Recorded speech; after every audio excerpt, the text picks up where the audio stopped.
La cuniculture ou l'élevage des lapins est de plus en plus pratiqué, et ce à cause de la demande qui est de plus en plus grande. Cet animal, dont la chair blanche est réputée très bénéfique pour l'organisme, possède le grand avantage qui peut être consommé pour tous, autant pour ceux qui souffrent de maladies comme la goutte que pour les autres. C'est la raison pour laquelle le prix du kilo de viande de lapin est beaucoup plus cher et est vendu aussi bien dans les marchés locaux de consommation que dans les grands supermarchés. Et vous, en tant que passionné d'agriculture, j'ai le devoir de vous instruire à ce sujet pour que vous ne vous sentiez pas délaissé ou frustré parce que vous ne savez pas par où commencer. Donc dans cette vidéo, je vais te parler de la cuniculture de A à Z, c'est-à-dire l'élevage des lapins. Avant de commencer, je t'invite à t'abonner à la chaîne et d'activer la cloche de notification. On vient de franchir le cap des 4000 abonnés, je vous remercie pour ça. Donc continuez à vous abonner pour agrandir la chaîne, pour qu'on arrive au moins à 10 000 abonnés si ce n'est pas déjà fait.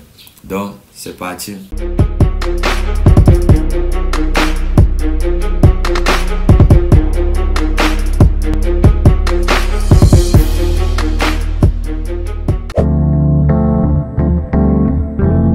Ce qu'il faut dire dans un premier temps, c'est qu'en cuniculture, l'intérêt du lapin est double. Premièrement, il est herbivore. En effet, les apports conformes aux besoins, il assure des rendements de transformation en protéines animales proches de ceux des volailles. Ce qui signifie en français que, en consommant du lapin ou du poulet, il n'y a pas de différence sur le plan d'apport en protéines. À la seule différence que, comme celui-ci est herbivore, la quantité et surtout le coût de son alimentation est moindre. Cela vient du fait qu'il peut utiliser et transformer en viande des fourrages, ce que ne peuvent pas faire des poulets. Deuxièmement, il est très prolifique avec 3 à 4 portées ou plus par an et 3 à 10 lapereaux par portée selon les races. La production est de 20 à 40 lapereaux par an. J'ai déjà dit ça dans ma précédente vidéo sur les races de lapins les plus rentables. Va la voir après celle-ci, ça va te faire un excellent complément. J'ai également ajouté que bien alimenté, il donne entre 20 et 45 kg de carcasse selon le poids vif à l'abattage. Si tu produis rien que cette quantité par an, sachant que le kilogramme de viande de lapin coûte environ 6 500 soit 10 €, tu peux gagner entre 130 000 francs à 200 000 francs, soit entre 200 et 450 € rien qu'avec une seule femelle. Donc imagine un peu ceux qui ont tout un élevage. Cependant, cet élevage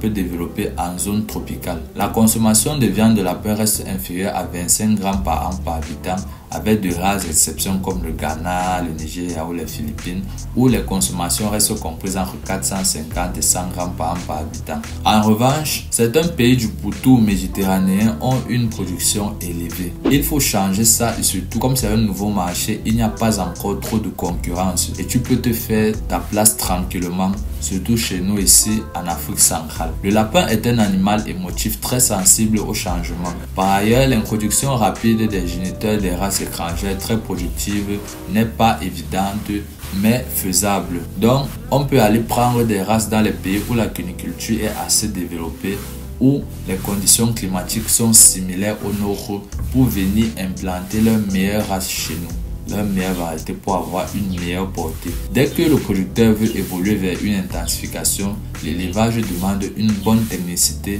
un suivi rigoureux et une grande régularité d'approvisionnement en intrants et dans l'entretien des animaux bien sûr. Pour ces raisons, l'essentiel des élevages en zone tropicale est à ce jour du type familial avec un petit nombre de lapins et de mâles. L'alimentation est à base de ressources locales, c'est-à-dire conçu des fourrages, des tubercules, des déchets végétaux de cuisine familiale. Mais depuis là, je ne fais que te citer les mâles, les femelles et le nombre de lapereaux par portée. Mais la production des lapins en tant que telle, comment ça marche? Comment marche la reproduction? Même si leur comportement sexuel est précoce, les mâles peuvent être utilisés comme reproducteurs à partir de 4,5 à 5 mois en moyenne, avec des variations dues aux races et aux conditions d'élevage, notamment à l'alimentation. Les lapins peuvent débuter leur carrière de reproductrice en 4 à 5 mois. Il faut éviter d'accoupler une lapine avant cet âge, même si physiologiquement une croissance rapide lors des premiers mois permettrait de le faire. Contrairement à la plupart des mammifères domestiques, la lapine n'a pas de cycle œstral régulier, une ovulation si vous voulez. Elle est en œstrus plus ou moins permanente et fait partie des espèces dites à ovulation provoquée. L'ovulation se produit environ 12 heures après l'accouchement suite aux stimuli nerveux qui déclenchent les processus hormonaux entraînant la maturation des follicules. La lapine présente cependant des périodes où elle n'accepte pas l'accouplement mais sur des temps réguliers et non prévisibles. Elle a également la particularité d'accepter l'accouplement lors de la gestation et d'être fécondable à nouveau dès le lendemain d'une mise bas. Le diagnostic de gestation peut s'effectuer 2 semaines après l'accouplement par palpation abdominale. Le nombre d'ovules pondus varie généralement de 4 à 13. La gestation est de 31 jours et la taille des portées de 3 à 10. Les moyennes des élevages de bon niveau se situent entre 7 et 9 lapéraux par mise bas. Les fortes chaleurs peuvent avoir un effet négatif sur les performances de reproduction. Dans les jours précédant la mise bas, la lapine prépare le plus souvent un nid avec ses poils et des petits matériaux. Dans les élevages industriels, la technique de l'insémination artificielle peut être utilisée malgré son intérêt pour un progrès génétique rapide. Elle n'est encore rentable qu'à condition d'avoir une très bonne technicité. C'est-à-dire que pour l'Occident, c'est encore bon, mais pas pour nous. Avec cette physiologie particulière des femelles, les systèmes de reproduction peuvent être régis de diverses manières, allant d'un système intensif, c'est-à-dire un accouplement dans les jours suivant la mise bas avec sevrage à 4 semaines, à un mode extensif qui consiste plutôt en une saillie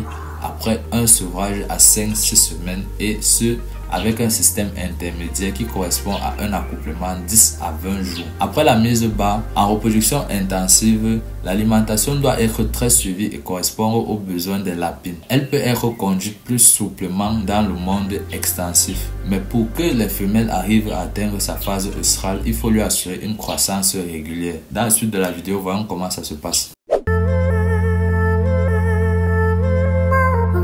Le lait de la lapine est concentré et très riche en matière grasse. Cela est dû au fait que la teneur en matière sèche est le double de celle de la vache. La lapine allaite une seule fois par jour. S'il n'y a pas de saillie rapidement après la mise bas, la lactation est de 5 à 6 semaines. Elle diminue cependant à partir du 21e jour. Les lapéraux commencent à consommer des aliments autres que le lait à partir de la 3e semaine. Cette consommation augmente rapidement. Le sevrage s'effectue lorsqu'ils sont âgés de 4 à 6 semaines.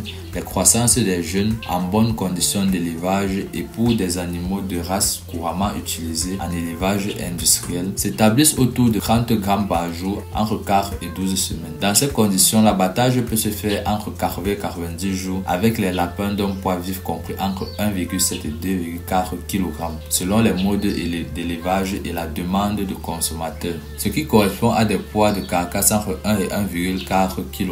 Il faut considérer ces performances comme optimales. Elles sont intéressantes sur le plan économique si l'élevage est bien géré et l'alimentation bien adaptée. Pour le Burkina, ce qu'on conseille, c'est les races hybrides, qui est un mélange entre plusieurs types de races, ce qui permet aux lapins de donner une très bonne portée et de pouvoir résister au fait à notre climat.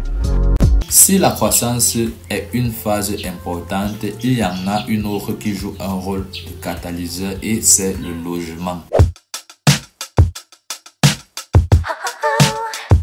Le lapin domestique a un comportement assez proche de celui du lapin de Garenne dont il est issu. L'éleveur devra donc faire attention au point suivant. Numéro 1. Permettre aux animaux d'avoir un refuge car le lapin est sensible à tout changement dans un groupe. Il existe un système d'alerte entre les animaux qui les conduit à se cacher. Il faut donc que les lapins puissent avoir un refuge où qu'ils soient dans les conditions de tranquillité telles qu'ils en aient besoin. Il faut aussi laisser les animaux dans leur propre cage et limiter les changements. C'est la raison pour laquelle on fabrique des clapiers pour que leur refuge soit identique. Dans les élevages industriels, il faut veiller à l'hygrométrie et assurer une certaine ventilation de nombreuses variantes de cas existantes et diverses modalités d'adaptation aux climats tropicaux. L'éleveur et le technicien doivent être bien informés avant d'installer un élevage petit ou grand. La génétique lors de la mise en place d'un système d'élevage, il est conseillé d'utiliser des animaux de race locale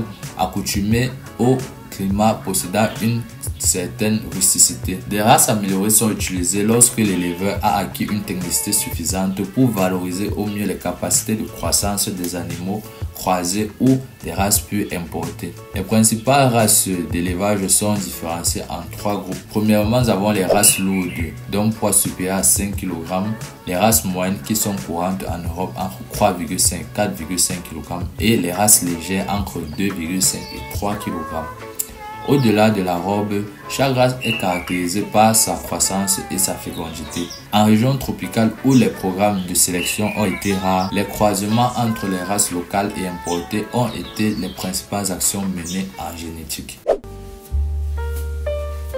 De par sa physiologie digestive et son comportement alimentaire, le lapin présente quelques particularités dont la principale est la cocotrophie. Dans son côlon, qui produit 2 sortes de crottes qui ont une composition très différente, l'une dure et l'autre molle, plus riche en protéines et en vitamines. Le lapin ingère les cocotrophes une fois par jour lors de leur émission. Le lapin a la capacité de dégrader les fibres mais a une utilisation digestive limitée car le transit est rapide et une partie seulement de la cellulose peut être dégradée. La teneur en fibres pour les aliments destinés aux élevages industriels doit être comprise entre 12 et 15%. Les performances de l'aliment sont réduites au-delà. Mais si les aliments plus riches en fibres sont d'un coût faible, il peut néanmoins être rentable d'y avoir recours. Une condition doit cependant être respectée, le rapport protéines-énergie doit demeurer constant. La teneur en protéines de ration ne doit pas être inférieure à 12% avec des apports indispensables de 10 acides aminés. Le lapin ajuste sa consommation d'aliments à ses besoins énergétiques lorsqu'il ingère une ration équilibrée. Ce n'est plus le cas s'il y a excès ou diminution d'apport des constituants. C'est un animal très sensible au goût des aliments. La consommation de matière sèche varie beaucoup selon le stade physiologique. Elle est de 140 à 150 grammes de matière sèche par jour pour des adultes de 4 grammes, de 4 kg, de 30 à 40 grammes de matière sèche à 4 semaines pour des lapeaux entre 500 et 600 grammes, voisinant les 90 grammes de matière sèche pour les lapeaux dont le poids vif est de 1,5 kg. La femelle en lactation double sa consommation par rapport à la période de gestation, jusqu'à 100 grammes par kilogramme vif et 250 grammes par eau par jour. Les jeunes et la mère ingèrent donc des quantités élevées de matière sèche. Pour une lapine avec ses petits, il doit être prévu 1 à 1,4 kg d'aliments par jour. Les aliments doivent toujours être disponibles car le lapin a tendance à s'alimenter tout au long des 24 heures. Le lapin est très résistant à la faim, mais le moindre manque d'eau par rapport aux besoins alimentaires immédiats entraîne immédiatement une diminution de la consommation des aliments et en conséquence des performances. La mère allaitante connaît de gros besoins en eau. Il faut distribuer une eau de bonne qualité. Les normes de convention des aliments en zone tempérée vont de 3,4 à 3,8 kg d'aliments pour 1 kg de poids vif, y compris l'alimentation des reproducteurs. Ce niveau élevé de reproduction est difficile à atteindre en zone tropicale. L'effet de la chaleur diminue la consommation de matière sèche, ce qui a pour conséquence de réduire la croissance des jeunes. Des rations bien équilibrées ne sont pas toujours réalisables car l'éventail de matières premières est limité. Des producteurs économiquement intéressantes peuvent cependant être réalisés avec des indices de conversion suffisamment élevés si les aliments sont judicieusement choisis en tenant compte de la valeur nutritive et de leur coût. Dans ces conditions, un système de production artisanale avec peu de lapins est souvent préférable à une unité mal gérée, une grosse unité mal gérée. Le lapin est sensible à de nombreuses affections d'origine infectieuse et parasitaire. Parmi les maladies infectieuses importantes, il faut citer la myxomatose qui peut provoquer une forte mortalité. Elle peut être évitée par des vaccinations. La principale maladie parasitaire est la coccidiose. Au-delà de ces maladies d'étiologie bien connues, les pathologies du lapin, principalement localisées au niveau des appareils digestifs et respiratoires, proviennent de modifications de l'environnement qui déséquilibrent la physiologie normale. et provoque ainsi le développement des germes infectieux ou des parasites. Le jeune lapin a 4 à 12 semaines et est extrêmement sensible aux modifications de son tube digestif, facilement perturbé par des changements de régime et par le stress qui peuvent provoquer une affection. Au départ, cela se traduit par une diarrhée puis par une modification importante de la physiologie intestinale et selon son hygiène de l'environnement proche par la prolifération d'une flore pathogène. Précisément, la nature des diarrhées n'est pas toujours évidente. Elles peuvent être non spécifiques, simples troubles dus à une agression extérieure ou un changement de régime par exemple. Parmi les causes spécifiques, les colibacilles sont fréquentes ainsi que les coccidies. Il existe divers traitements curatifs. Il vaut mieux prévenir ces diarrhées par une chimioprévention, c'est-à-dire un anticoxidien, et surtout par le maintien de bonnes conditions d'hygiène et l'absence de stress. L'autre grande pathologie du lapin porte sur l'appareil respiratoire. Les diverses maladies se caractérisent par un jetage évoluant vers une coryza et dans certains cas une pneumonie. Ces affections sont souvent dues à des changements de température, une mauvaise ventilation de la poussière, etc. Des traitements existent, des vaccinations sont rares mais possibles. Mais là aussi, il est essentiel de prévenir par une bonne hygiène. Diverses maladies parasitaires cutanées comme la gale ou les maux de pattes sont le résultat d'un mauvais entretien des animaux et de l'élevage. L'hygiène de l'environnement au sens large conditionne la santé des animaux, quel que soit leur âge. Il faut donc veiller à respecter les simples règles d'hygiène et une grande régularité de cela. Il est par ailleurs conseillé de faire régulièrement un vide sanitaire qui cause le cycle des agents pathogènes et permet de faire repartir l'élevage sur de bonnes bases saines. Conclusion. En tant que débutant dans le monde cunicole, je sais très bien qu'il est impossible pour toi d'assimiler toutes les informations que je viens de te donner dans cette vidéo. Donc ce que je te conseille de faire, c'est d'enregistrer cette vidéo pour la revoir plusieurs fois pour qu'au fur et à mesure tu te souviennes de tout, car tout est vraiment très important, même si j'ai beaucoup dit de choses. J'espère que cette vidéo t'a plu et t'a été très instructive. N'hésite pas à t'abonner et d'activer la cloche de notification. C'était Afan Darius de la chaîne Agribert. Je te dis à la prochaine.